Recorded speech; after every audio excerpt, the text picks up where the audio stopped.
রাজধানীর শাহবাগে জাতীয় জাদুঘরের সামনে অবস্থান নিয়ে দুই দাবিতে বিক্ষোভ করছে মুক্তিযুদ্ধ মঞ্চ। মুক্তিযুদ্ধ সংসদ সন্তান কমান্ডো সহ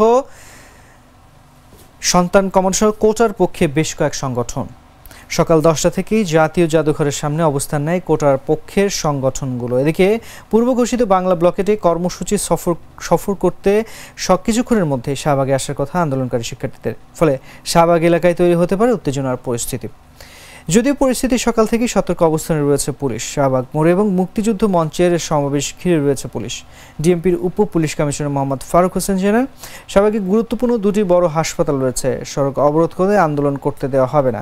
সতর্ক অবস্থানে রয়েছে পুলিশ। এছাড়া শাহবাগে অতিরিক্ত পুলিশ মোতায়েন রাখা হয়েছে। যে কোনো অপ্রীতিকর পরিস্থিতি মোকাবেলায় পুলিশ প্রস্তুত রয়েছে।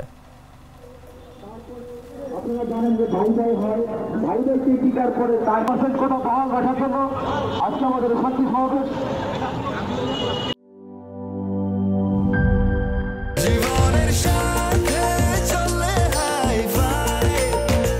স্বাস্থ্যকর অল টাইম ফ্যামিলি কেক, সব সময় অল টাইম হেলদি লাইফ।